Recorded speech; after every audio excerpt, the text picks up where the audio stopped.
নমস্কার। বিবেকানন্দ সেবা মিশনের ইউটিউব চ্যানেলে আপনাদের সবাইকে স্বাগত জানাই। আজ আপনাদের কাছে নিয়ে এসেছি শ্রীমৎ স্বামী গম্ভীরানন্দজি মহারাজের একটি অত্যন্ত বিরল সাক্ষাৎকার। বহুকাল আগে 1988 সালে 20 ফেব্রুয়ারি দেশপত্রিকায় শ্রীমৎ স্বামী গম্ভীরানন্দজি মহারাজের একটি সাক্ষাৎকার প্রচলিত হয়েছিল। সেই সাক্ষাৎকারটি নিয়েছিলেন প্রথিতযশা সাংবাদিক শ্রী অমিয় বন্দ্যোপাধ্যায় মহাশয়। অমিয়বাবুকে নিশ্চয়ই আপনাদের মনে আছে, আনন্দবাজারের দীর্ঘকালের সাংবাদিক ছিলেন এবং রামকৃষ্ণ মঠ মিশনের বহু পুরনো ভক্ত ছিলেন। অমিয়বাবু শ্রীমৎ স্বামী বিরজানন্দজি মহারাজের মন্ত্রশিষ্য ছিলেন, কিন্তু রামকৃষ্ণ মঠ মিশনের বহু প্রাচীন সন্ন্যাসীদের, পূজ্যপাদ সন্ন্যাসীদের স্নেহ সান্নিধ্যে অমিয়বাবু এসেছিলেন এবং নিজেও খুব সাত্ত্বিক প্রকৃতির মানুষ ছিলেন এবং নিজের শেষ জীবনে সন্ন্যাস অবলম্বন করেন। তো অমিয়বাবু গম্ভীরানন্দজিরও খুব স্নেহপাত্র ছিলেন এবং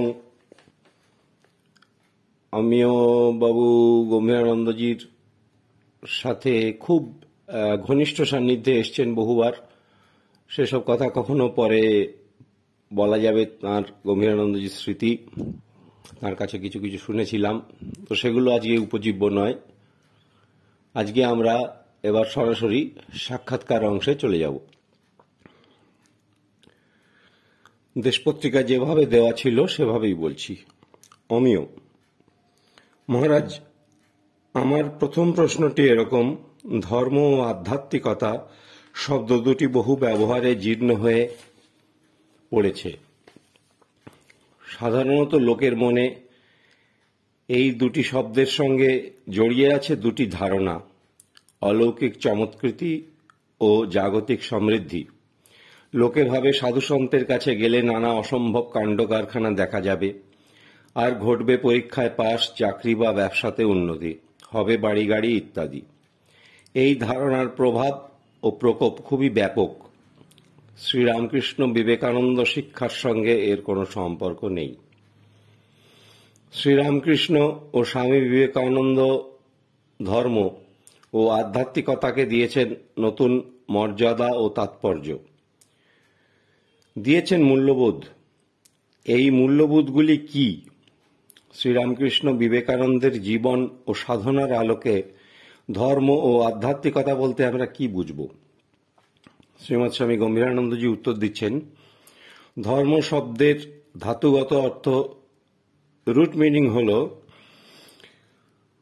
ধারণার ধর্ম, যা ধারণ করে থাকে, অর্থাৎ যা সমাজকে ধরে থাকে এবং প্রত্যেক ব্যক্তিকে ব্যক্তিত্বের মূলে অবস্থান করে। তোমার প্রশ্নটি সমাজ ধর্ম নিয়ে নয়। ব্যক্তিগত জীবনে ধর্ম বলতে কি বুঝি তুমি তাই জানতে চাও। মানুষের যে আসল সত্তা তাই হল ধর্ম। এই সত্তা সম্বন্ধে যে যতটা অধিক জ্ঞানবান সে ততটা ধার্মিক। অল্ডাস হাক্সলি তাঁর এক জায়গায় বলেছিলেন যে প্রত্যেক মানুষেরই একটা কিছু না কিছু মেটাফিজিক্যাল আইডিয়া আছে, তার উপরেই নির্ভর করে চলে তার জীবনের ধারা। জগতের মূল সত্তা কি? আমার মূল সত্তা কি? এই দুয়ের মধ্যে কি সম্বন্ধ? এই মৌলিক প্রশ্নগুলির যে যতটা সমাধান করতে পেরেছে সে জীবনে ততটা সফল হতে পেরেছে। শ্রীরামকৃষ্ণ বলছেন, মানব জীবনের উদ্দেশ্য ভগবান লাভ। ধর্মজীবনে এগোতে হলে এই ভগবান সম্বন্ধে একটা পরিষ্কার আইডিয়া থাকা চাই। কেউ কেউ ভগবানকে ভাবেন একজন পুরুষ বা নারী রূপে, যিনি জ্ঞানবান এবং সমস্ত শক্তি সম্পন্ন। একেবারে নিম্ন স্তরের লোকেরা নিজেদের এই ভগবান থেকে দ্বিতীয়, সম্পূর্ণ পৃথক দেহবান ব্যক্তি বলে ভাবে। দ্বিতীয় স্তরের লোকেরা নিজেদের এই রূপবান, এই ভগবানের অংশ হিসাবে ভাবেন। আর আরও যারা উচ্চ চিন্তাশীল তারা ভগবানকে পান সচ্চিদানন্দ রূপে এবং নিজের সত্তাকে ওই সত্তার সাথে মিলিয়ে তাঁর সঙ্গে এক হয়ে যান। এই তিনটি স্তরের কথা আমরা মহাবীর হনুমানের মুখে উচ্চারিত একটি শ্লোকে পাই। শ্রীরামচন্দ্র তাঁকে প্রশ্ন করেছিলেন, আমাকে তোমার কি মনে হয়? উত্তরে হনুমান বলেছিলেন, দেহবুদ্ধা দাস অস্মি, জীববুদ্ধা তদংশক, আত্মবুদ্ধ্যা তমেবাহং ইতি মে নিশ্চিতামতি। তাৎপর্য, প্রথমে দেহবুদ্ধির অবস্থায় মানুষ হয় দ্বৈতবাদী, তারপর জীববুদ্ধির অবস্থায়, অর্থাৎ আমি শুধু দেহ নই, আমার ভিতরে আত্মা নামক একটি জিনিস আছে আর ভগবান আছেন এই সমস্ত আত্মায় পরিব্যাপ্ত। এই অবস্থায় মানুষ হয় বিশিষ্টাদ্বৈতবাদী। আর যখন তার বোধ হয় আমি দেহ নই, মন নই, বুদ্ধি নই, অর্থাৎ সসীম কিছু নই, তখন সে অনন্ত সচ্চিদানন্দ ব্রহ্মে লীন হয়ে যায়। শ্রীরামকৃষ্ণ ও স্বামী বিবেকানন্দ এই দৃষ্টি অবলম্বন করে বিভিন্ন স্তরের লোকেদের বিভিন্ন রূপে উপদেশ দিয়েছেন। বিভিন্ন ব্যক্তির ও সমাজের ধর্ম তাদের জীবনের গতি নিয়মিত ও অর্থপূর্ণ করে তোলে। ওইটি ধরতে পারলে মানব জীবনের বৈচিত্র্য ও বিচ্ছেদের মধ্যে একটা সমন্বয় সূত্র পাওয়া যায়, সেটি তার ধর্ম। এই ধর্মের রূপ পরিবর্তিত হতে পারে বা তার ক্রমবিকাশও হতে পারে। আবার ধর্ম বলতে বোঝায় স্বভাব, যেমন আগুনের ধর্ম সবকিছুকে পোড়ানো। মানুষের স্বভাব এই যে সে অল্পে তুষ্ট হয় না, সে অনন্তকে চায়। না অল্পে সুখমস্তি ভূমৈব সুখং। আবার মানুষ স্বভাবতই সত্য, শিব, সুন্দরকে চায়। তার থেকে গড়ে ওঠে সভ্যতা ও সংস্কৃতি। ব্যক্তি জীবনে এই সমন্বয়কর্তা এবং প্রগতির পথে প্রেরণা প্রদাতা খুঁজে বেরিয়ে মানুষ উপস্থিত হয় ঈশ্বর বা ব্রহ্মের নিকট। এই ঈশ্বরানুভূতি বা ব্রহ্মজ্ঞান যার জীবনে যতটা উপস্থিত হয় সে ততটা ধার্মিক, অর্থাৎ অনুভূতি ধর্মের প্রাণ। অনুভূতিহীন যে ধর্ম, সে ধর্ম শুধু বাহ্য আড়ম্বর ও নিরর্থক বাগাচার। অমিয় বন্দ্যোপাধ্যায় জিজ্ঞেস করছেন আবার, মহারাজ এবার আমার দ্বিতীয় প্রশ্ন, রামকৃষ্ণ বেদান্ত বলতে আমরা কি বুঝব? অর্থাৎ এর তত্ত্ব ও সাধনার মূলগুলি কি? বেদান্তের সিদ্ধান্ত ও শ্রীরামকৃষ্ণের জীবন কিভাবে সমন্বিত হল? অথবা বেদান্ত শ্রীরামকৃষ্ণের জীবনে কিভাবে আচরিত হয়েছে? স্বামী গম্ভীরানন্দজি উত্তর দিচ্ছেন, রামকৃষ্ণ বেদান্ত এটা একটা নতুন শব্দ। শ্রীরামকৃষ্ণ প্রাচীন বেদান্ত মতেরই অনুসরণ করেছিলেন। তার মধ্যে আছে দ্বৈতবাদ, বিশিষ্টাদ্বৈতবাদ, অদ্বৈতবাদ, তিনটি। রামকৃষ্ণ বেদান্তে এই তিনটি মতই গ্রহণীয়। এমনকি অন্যান্য বেদান্ত মত যথা দ্বৈতাদ্বৈত, অচিন্ত ভেদাভেদ ইত্যাদিও গ্রহণীয়। রামকৃষ্ণ বিবেকানন্দের মতে মানুষের আধ্যাত্মিক জীবন একটা ক্রমবিকাশের পথ অবলম্বন করে চলে, দ্বৈত থেকে অদ্বৈতে। শ্রীরামকৃষ্ণ বলেছেন, অদ্বৈত সব শেষের কথা। তাঁর চিন্তা থেকে কোনো মতই বাদ পড়েনি, তবে প্রত্যেকটি ক্রমবিকাশের পথে একটি আলোকস্তম্ভ। এর সবগুলিরই আপেক্ষিক সত্যতা আছে, কিন্তু চরম সত্য ব্রহ্মাদ্বৈত। এভাবে সব মতকে স্বীকার করে নেওয়া শ্রীরামকৃষ্ণ বিবেকানন্দের জীবনে যতটা পরিস্ফুট, অন্য কোনো আচার্যের জীবনে ততটা পরিস্ফুট নয়। তবে সঙ্গে সঙ্গে কথাটাও মনে রাখতে হবে, সব মতকে সত্য বলে মানলেও শ্রীরামকৃষ্ণ সব মতকেই সমান মর্যাদা দেননি।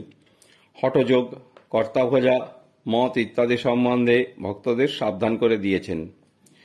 রামকৃষ্ণ বিবেকানন্দ সব মতকে যেমন সত্য বলে মেনেছেন, তেমনি ভক্তি, জ্ঞান, কর্ম ও যোগ অন্য নিরপেক্ষভাবে একই উচ্চতম আদর্শে পৌঁছে দেয় এ কথা স্বীকার করেছেন। আবার বিবেকানন্দ স্পষ্ট করে বলেছেন, এগুলির মধ্যে দুইয়ের, তিনের বা সবগুলির একত্র সমন্বয় করেও মুক্তি লাভ করা যায়। আর বিবেকানন্দ স্পষ্ট ভাষায় আরও বলেছেন, যার জীবনে এই চারটির সমন্বয় না ঘটেছে তার চরিত্র রামকৃষ্ণ রূপ মূষায় দ্রুত হয় নাই। এখানে মূষা শব্দটির ব্যাখ্যা হচ্ছে স্বর্ণাদি ধাতু গলানোর পাত্র, আর দ্রুত হচ্ছে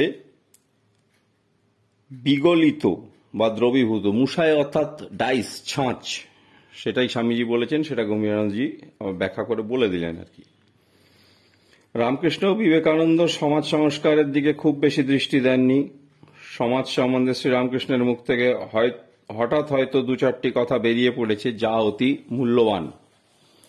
যেমন তিনি বলছেন, এক উপায় জাতিভেদ উঠে যেতে পারে, সে উপায় ভক্তি।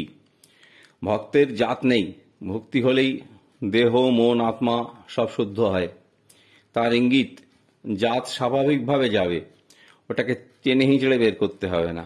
অথবা বিবাহ আদি সম্বন্ধে শ্রীরামকৃষ্ণ বলছেন, জন্ম মৃত্যু বিবাহ ঈশ্বরের হাতে। তাঁর একটা মস্ত কথা এই যে খালি পেটে ধর্ম হয় না। পরোপকার প্রসঙ্গে তিনি অনেক কথা বলেছেন এবং এই কাজের পরোপকারের তিনি প্রশংসাই করেছেন এবং নিজেও সম্ভবস্থলে অপরের উপকার করেছেন বা তার চেষ্টা করেছেন। আবার একথাও বলেছেন, কর্মযোগ কঠিন, তবে নিষ্কামভাবে করতে পারলে ভালো। সমাজ সংস্কার সম্বন্ধে স্বামী বিবেকানন্দের বাণী স্পষ্টতর এবং আরও জোরালো। তিনি বাল্যবিবাহের সম্পূর্ণ বিরোধী ছিলেন। অসবর্ণ বিবাহ ও বা অন্তঃপ্রদেশীয় বিবাহকে তিনি নিন্দা করেননি, বরং বলেছেন এসব ক্রমে ক্রমে আসবে। কৌলীন্য প্রথা তাঁর সমর্থন পায়নি। জনসাধারণের মধ্যে শিক্ষা বিস্তারকে তিনি খুব উচ্চ স্থান দিয়েছেন। এই শিক্ষার ফলে সমাজে অনেক কুসংস্কারই আপনা থেকে দূর হয়ে যাবে। পরের উপকার করাকে স্বামীজি সেবাযোগে উন্নীত করেছেন। এর দ্বারা ব্রহ্মজ্ঞান পর্যন্ত লাভ হতে পারে, আর এই আদর্শটি তিনি পেয়েছিলেন শ্রীরামকৃষ্ণের কাছে। সন্ন্যাসীদের এই সেবাযোগ প্রবর্তিত করার ব্যাপারে স্বামীজি অগ্রদূত। পরোপকারে যদিও নিজেরই উপকার হয়, নিঃস্বার্থ ভাব আসে, অহং দূর হয়, আধ্যাত্মিক চেতনা উন্নত হয়, তথাপি যতক্ষণ দেহবুদ্ধি, জগৎবুদ্ধি, উপকার বুদ্ধি ইত্যাদি রয়েছে, ততক্ষণ ব্যবহারিক ও বৈজ্ঞানিক দৃষ্টিতে পরের উপকার ঠিক হয়েছে কিনা, অর্থাৎ উপকারের স্বরূপ কি, তাও ভেবে দেখা দরকার। পল্লীর অর্থনৈতিক উন্নতি করতে গিয়ে গরিবরা 2 পয়সা পাচ্ছে কিনা, শিক্ষার ক্ষেত্রে বালক বালিকারা ভালোভাবে পড়াশোনা করছে কিনা, স্বাস্থ্যের ক্ষেত্রে চিকিৎসাদি ঠিকমতো হচ্ছে কিনা, এসব দেখা সেবাব্রতীর বা সেবাযোগীর অবশ্য কর্তব্য। যদিও তিনি সর্বদা মনে রাখবেন যে উপকার তিনি করতে পারেন না, তা করতে পারেন একমাত্র ভগবান।